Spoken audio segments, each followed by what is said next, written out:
A major contract further cementing the Lone Star State's place among the stars. We'll tell you about a U.S. Space Force mission getting support from our own backyard. And two strong cold fronts are on the way. I'll show you when the coldest air of the season arrives on First Warning Weather.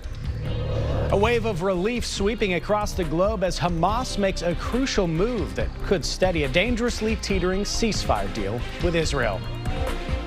Hamas-led militants have released 3 male Israeli hostages, and Israeli forces began releasing hundreds of prisoners in return. It's the latest indication that the fragile ceasefire deal that has paused fighting in the Gaza Strip is holding strong. Thanks for joining us tonight. I'm Nabil Ramadna.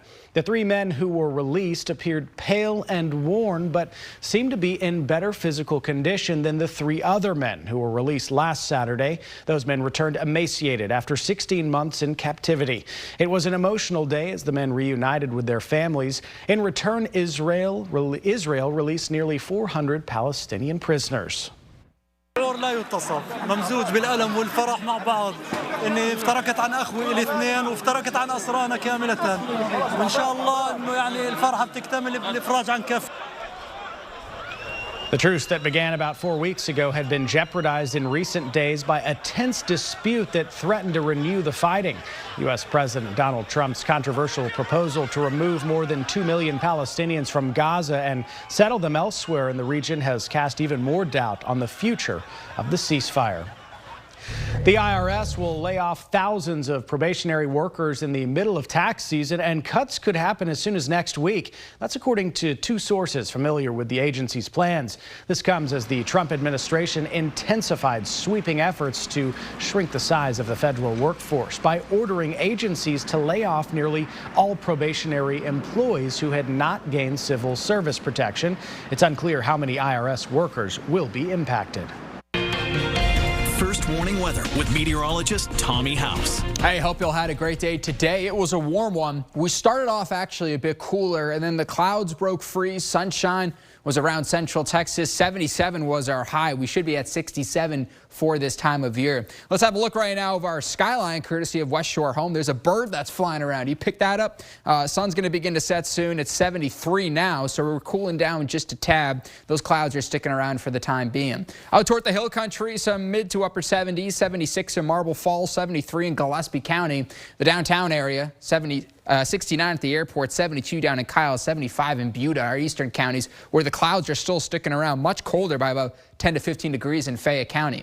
Here's your evening planner from the 60s to the 50s. Our front arrives and our temps will drop back down to the 30s tomorrow morning. So coming up, we'll talk about just how cold our temperatures will be across the next few days. And a stronger front moving in Tuesday into Wednesday. That's an Arctic front. Talking about teens out the door early next Thursday morning. We'll discuss that in just a bit. All right. Thank you, Tommy. About a dozen people showed up to a protest at a North Austin Tesla store this morning. Protesters arrived at the Tesla location at the Domain around 11, holding signs with messages like "Don't buy Tesla" and "Drive Musk out." This comes as Tesla CEO Elon Musk heads a broad effort to cut federal workers across government agencies and cut down on government spending, a move which has drawn up criticism and controversy in the last few weeks.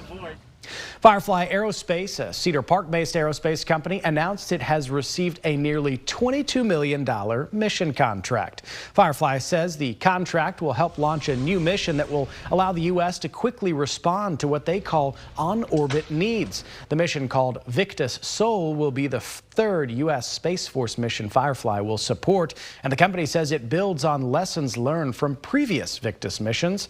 In September 2023, Firefly successfully launched the Victus Nox mission following a 24-hour notice. The company said it was the first and only one to achieve the milestone. Accepting a new reality as the home they once knew is filled with unfamiliar faces and buildings. Black East Austinites share history and their stories about a community that is dwindling as developers reinvent their neighborhood. I do miss the days of walking around 11th Street and actually seeing people that look like me. It's very lonely. It's very hard rendering. All right, looking forward to this. The documentary What Remains airs tomorrow at 12:30, then on CW Austin at 3:30 and KBVO at 5:30. An Austin runner is aiming for a slam dunk at this weekend's marathon and could break a world record in the process. Ben Duong made waves last February when he set the world record for the fastest half marathon while dribbling a basketball, completing the course in 1 hour, 21 minutes and 39 seconds. Look at him go there. The Austinite is now full sending it, attempting the same feat across 26.2 miles. Sponsored by the Spurs, he's aiming to break the current record set by a Canadian runner in 2021 with a targeted pace of 6 minutes and 30 seconds per mile. That's pretty fast. Duong told KXAN the biggest challenge wasn't the mileage, but practicing running up and down hills while dribbling at full speed.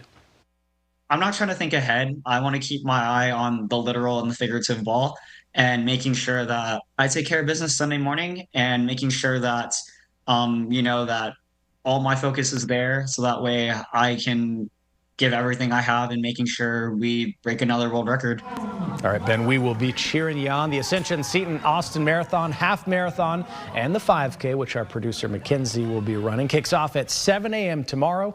Digital reporter Kelsey Thompson has more details on how Duong's trained and his shout out from the San Antonio Spurs over at KXAN.com. Well, if you've been around downtown Austin, you might have noticed a few moving parts, and that's because the city is getting ready for the marathon, which could make it tough to drive around downtown tomorrow.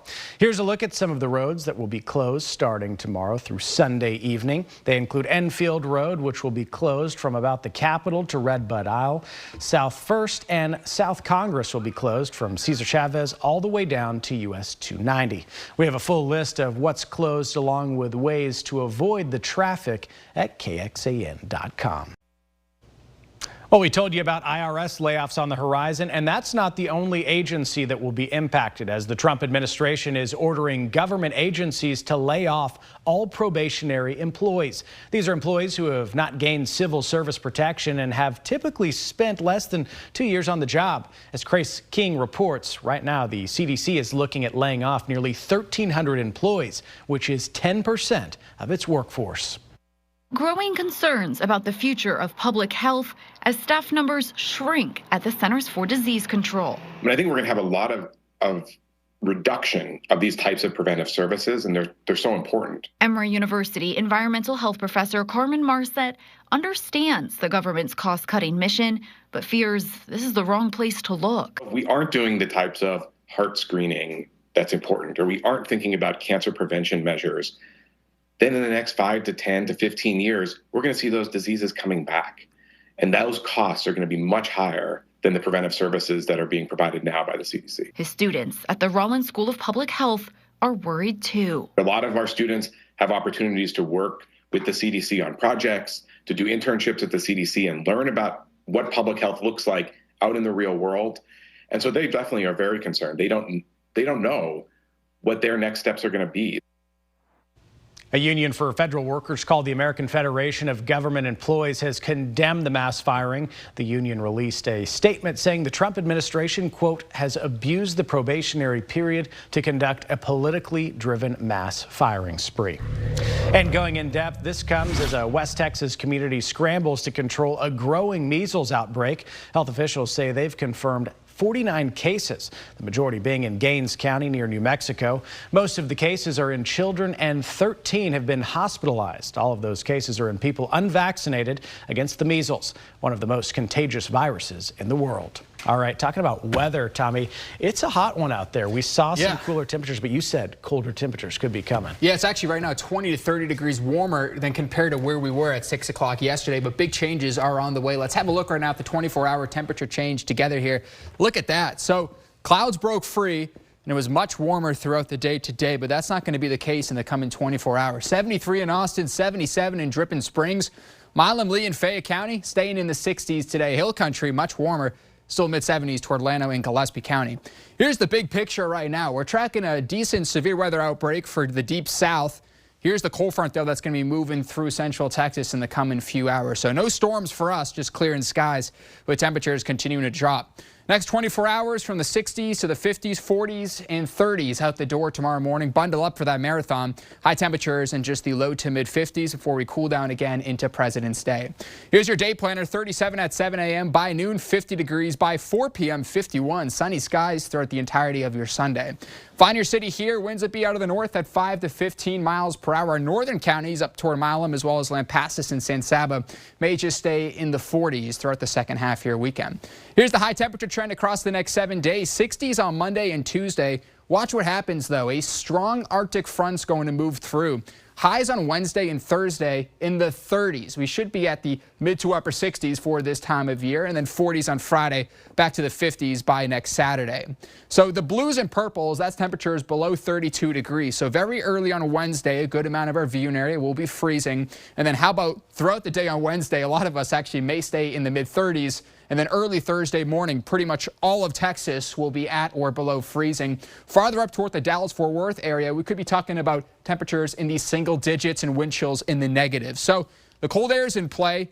What about any sort of moisture? Could we get some sort of wintry mix? Now, computer models, they're not showing a ton of moisture in our area, hence not that much wintry mix at all. Maybe for the Dallas-Fort Worth area, that should be clearing out. Mostly clear for your Wednesday, Thursday, and Friday. And then Friday into Saturday toward the valley, maybe a little bit of some warmer rain. So when it's all said and done, I'm thinking just 1/4 of an inch to an inch east of Fayette County. Most of our viewing area between 1/10 of an inch to 1/4 of an inch. And then farther west of Mason County, less than 1/10 of an inch through the next 7 days or so. So tonight, 35, that front arrives. Winds will shift to the north, northwest, 5 to 10 miles per hour. And tomorrow, low to mid 50s with sunny skies. Winds will be out of the north, gusting up to 25 miles per hour. Your first warning weather, 7-day forecast, 50s to the 60s, maybe some 70s on Tuesday, but front arrives back down to 37 on Wednesday. Overnight lows. How about early Thursday morning? 18 degrees in Austin, feeling like the single digits. High temperatures for 2 days in the 30s and then 40s, 50s maybe by next Saturday. This is KXAN Sports, brought to you by Thomas J. Henry. Hey, good evening all and happy Saturday. Let's talk Texas women's basketball. Man, it's been quite a month for that group. 9-0 in their last 9 games. Their head coach has been riding high with this team, just getting ranked win after another ranked win, but now even more so. Vic Schaefer feeling pretty good about himself. A 3-year extension for the Longhorns leader, according to multiple reports. His current deal was through 2026, 2027. Add 3 years to that, and it seems pretty well deserved. He's taken them to 3 Elite Eights and is now 5 years. The final year of that deal is going to be worth $2.6 million. Yeah, that face, he's excited about that new money coming his way. Things certainly not as rosy for the Texas men's basketball team, going through a pretty big rough patch right now. 3 losses in a row, a couple of them not particularly close. Rodney Terry and company really trying to get off this losing streak. They fell to Alabama Tuesday. They've not talked to the media since. They face Kentucky tonight, who's a pretty short-handed team. The Wildcats are ranked, but they're not coming in particularly healthy. Rodney Terry earlier this week after they lost to Bama spoke about having to turn the page in this tough SEC. We're going to get a team on Saturday that's also been in the top 10 at some point during the season as well. So in this league, there's no nights off in terms of the quality of teams that you're playing. You're playing an NCAA tournament team every night that we play. So, you just keep your head down, you keep staying the course and keep working, and you got to make it happen. Still probably not must-win territory for Texas, but they're seem to be on that NCAA tournament bubble, a game they should probably try to get here later in the season against, as we said, a beat-up Kentucky team. Welcome back. Doesn't feel like it, but it's baseball season now. The Longhorns started their season with another tournament a night ago in Arlington at Globe Life Field. Heading into yesterday in this tournament, 0-9. And Texas, of course, is a very good program. It's been a house of horrors for Texas. Looked good yesterday. They were up 2-0 most of the game. 9th inning, Louisville came back to tie. Then in extras, freshman Adrian Rodriguez, who is clearly special, home run. You think he's excited about it, saying a lot of words we certainly can on TV, at least if we want a job the next day. Will Mercer blew it for Texas. He could not hold the lead twice, so Andre Duplantier came in a couple times late in the game, and Louisville was able to walk this one off in extra innings. A heartbreaking way for Texas's season to start, but Schlossnagle knew that adversity would strike quick. We know that we talk all year leading up to the season that we're going to be facing adversity, and here it is the first day. So I thought we battled well. It was a good ball game. It stinks to come out on the opposite, on the wrong side. But exactly. This isn't how we respond to this will matter way more than losing the game. The Texas softball, Tegan Cavan, 18 strikeouts. Yeah, you can wear some heart-shaped glasses pregame. She had 18 strikeouts a night ago, to be clear. Here early on against UMass today, first of a doubleheader for the top-ranked Longhorns. Katie Simmons, that's a 2-run triple.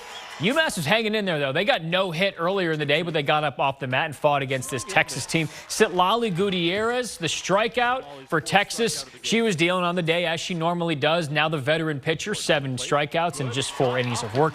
Bottom of the third, not the most exciting highlights. We're talking sac flies and RBI singles in the infield. Leanne Good knocks in another, and then Reese Atwood, best player in the country, doing what she does. Texas rolls in this one. They take down UMass. Just finished a little while ago, and the #1 team in the nation stays unbeaten. And they're facing everybody's favorite team later today in the back half of a doubleheader, the Maryland Terrapins. Everyone's favorite team. I was going to say, we were cheering them on yesterday. Another game tonight, Texas and Ole Miss. Yeah, wait. Oh, baseball. I was like, oh, come on. There's too much going on. Yeah, you're right. A lot of good sports going on. I'm not keeping it. It's not going to feel like baseball weather, though. Here's the 7-day forecast. Oh, certainly not. I mean, 2 days in the 30s there, but next weekend maybe trending warmer for the time being. A big temperature dip, coldest air of the season, y'all, arriving this Tuesday and Wednesday. I was going to say, you're going to be running in it tomorrow morning. Earmuffs. Beanie. Scarf. That's the key. Hand warmers. I don't know, just everything. All right. Thanks for watching. We'll see y'all tonight at 10.